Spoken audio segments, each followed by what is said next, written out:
Howdy. Welcome back to Dion Talk. It's going to be a little bit weird for me. It's been an odd day. I have been saying for a while that my plan was to retire somewhere between 3 years from now and tomorrow. So that's been my joke. The timeline is between 3 years from now and tomorrow is when I'm going to retire. And in this video, I'm going to talk about not only how I was able to retire, but why I chose today to do it. I've got a couple of friends, Matt the Lumberjack Landlord, who's still working and is going to get this picture of the Pink Panther laying in bed, not going to work every day until the day he retires. And Michael Zuber from One Rental at a Time, who is retired and treats every day like it's Saturday. So I'm joining Mike in the Every Day is Saturday Club.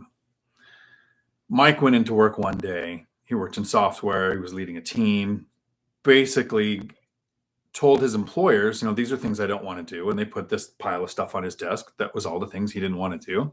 He went in at 8. I think he walked out by 8:45 and he was done.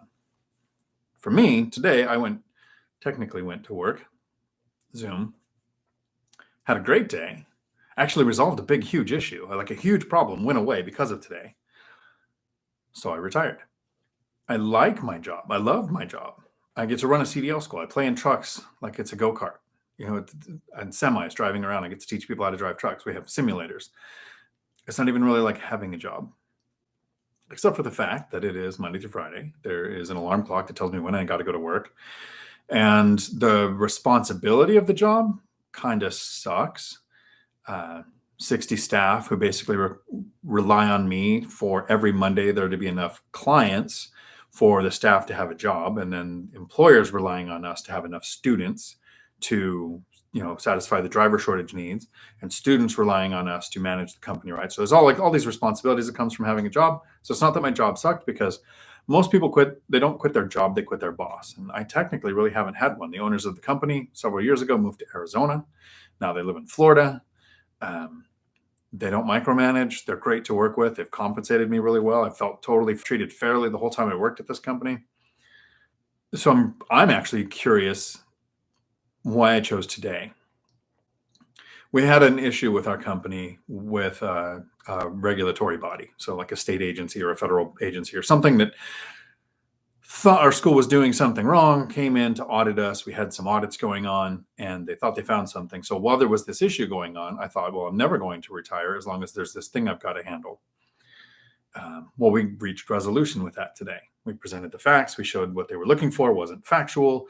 So they lifted all of the problems, and all of the problems just magically went away. So it's a great day. I went to work literally with like an inventory of things to talk about to prove our case. And won. Got them to come around to seeing things our way. And so for a month or so, I've been telling myself I can't retire because I can't leave the company in the lurch. They need my leadership. They need me for this thing right now. This is what I'm good at. But we resolved it. So if that was the thing that was keeping me there, perfect time to turn in my notice. So I've never retired before.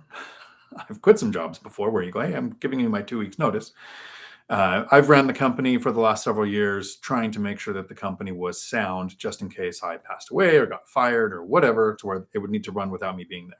So I have a great leadership team. I've got, each campus has great managers. I've got office staff trained up. I've got basically my replacement trained up. I've got 2 different people taking on different roles, partially so that I wasn't needed, so I could help grow the school and travel if I needed to.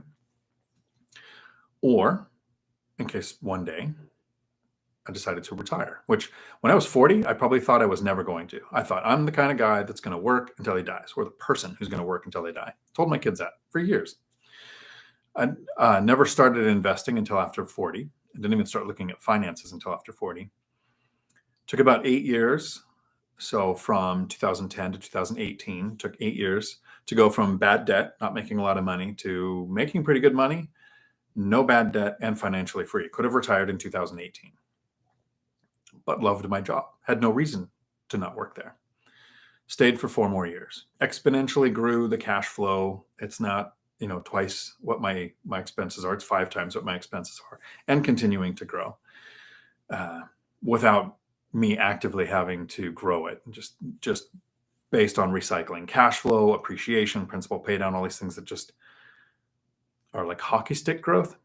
that people talk about, but until you experience the income snowball, it doesn't seem like it's a real thing. But all of a sudden, it doesn't become, how do I acquire the next cash flowing asset? It's how do I find the next asset to put the money to work because the money's piling up, which is an interesting, fun problem to have. But here was the mental shift at why I choose to retire at 52. And this is the thing that I think I'll have to explain a few times to some of the people that I know who don't invest. And when they look at money, they just hear the dollar signs. They just see the amount. The kind of people where you ask something like, how much money do you think you need to retire?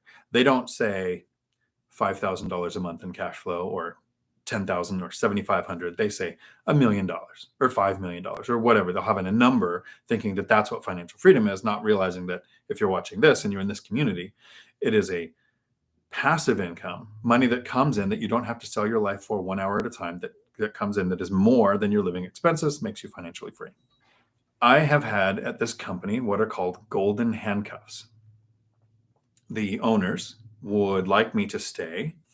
So they give you this thing called golden handcuffs. They want you to stay at the company. So sometimes it's money, like that you get paid more. So I started making more money as I worked there. In the first few years, it was very confusing to the new owners when the last one retired, because they kept trying to give me a raise, and I kept saying I don't want a raise. I'd worked in grocery when I was in high school at a grocery store, and the store manager always got fired every 2 years or so, and the second or third person would get promoted, saving the store $50,000 in wages. I didn't want to be the person making a lot of money who was cut the first time we had a tight year. But golden handcuffs are, as long as you work here, here is another benefit that you get. 10% ownership of the company, to the point where if the company were to sell, I would get 10% of that. And the company has an valuation of around 20 million. So I would get $2 million. Government would take their portion. But as long as I work there, there's around $2 million on the line. I turned in my notice today, walking away from $2 million handcuffs. And that's not even a second thought. That money means nothing to me.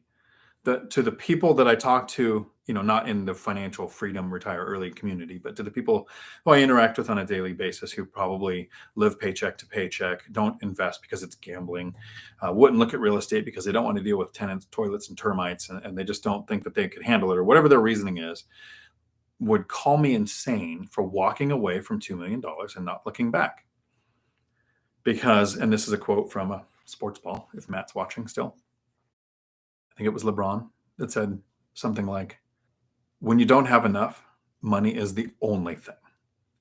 And once you have enough, money is just a thing. Well, to me, money is just a thing. The cash flow from my assets is a little over 5 times what it costs me to live. So more financial freedom doesn't help me. I'm not the 2 or 3 Lamborghini kind of person. I'm not the $40,000 a month Airbnb kind of person. I have pretty simple means. I'm going to have to struggle to figure out how to spend the money that I have coming in. Because when we're working towards financial freedom, in my mind, for several years, basically we're broke.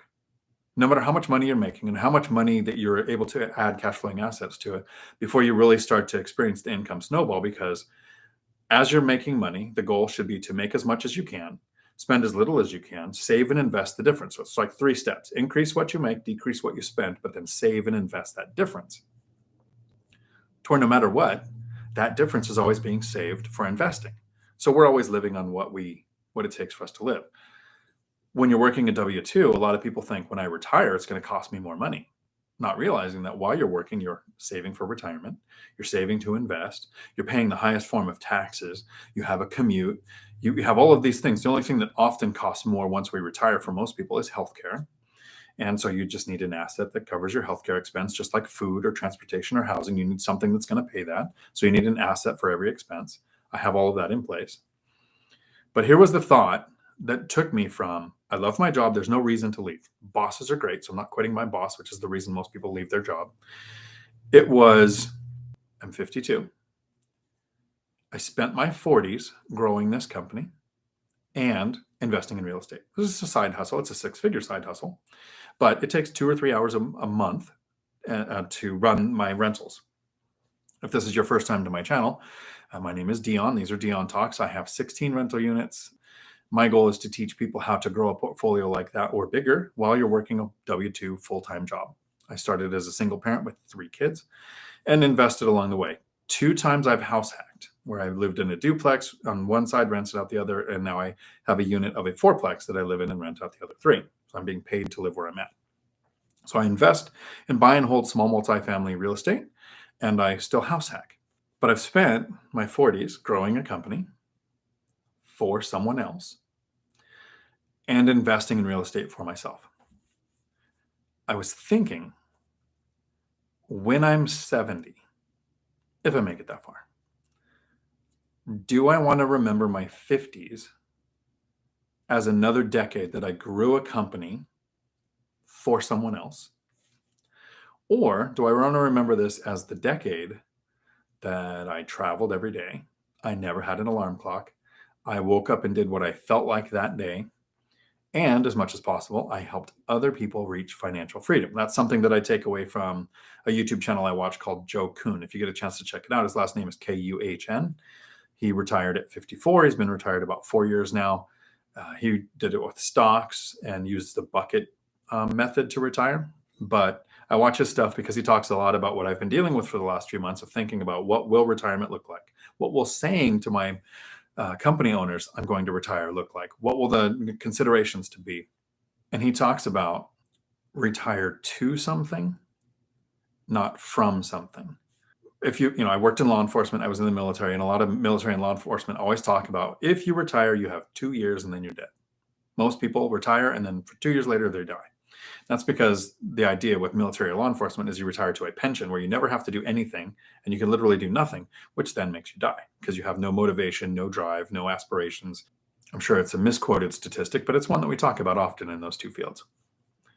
So I figured if I have something like YouTube, a book, a course, going and doing live presentations, doing live meetups here in our local area, helping other people reach financial freedom, I'm retiring to something. So it's more time to do something I really enjoy, which I enjoyed the CDL thing. It's not like that I didn't enjoy that. I just didn't have the type of ownership that I will over something like this. So this is me coming out. Had the meeting with the company owners this morning. I wanted to make sure that I did that before I talked with anybody about, hey, I'm retiring. I didn't want them to find out from another source. And now my goal is to figure out if it's possible for me to get as many of you as possible into the same situation. And I didn't just go and have a Zoom meeting with my bosses and say, hey, I quit today. Here's the keys, right? Like I've been training people to replace me, but there's a few last things to touch up on. So I don't know if it's going to take 2 weeks or 2 months, but somewhere in there, I'll just slowly be fading away until I just disappear from working there. A life without an alarm clock, but still a life with meaning. I hope you enjoyed this clip from one of my long live streams. I do my live streams every Tuesday afternoon at 4 p.m. Pacific, and they last as long as the questions do. You can find the entire video here. Until my next video, thanks for coming to my Dion Talk. We're sorry, the number you have dialed is not in service at this time.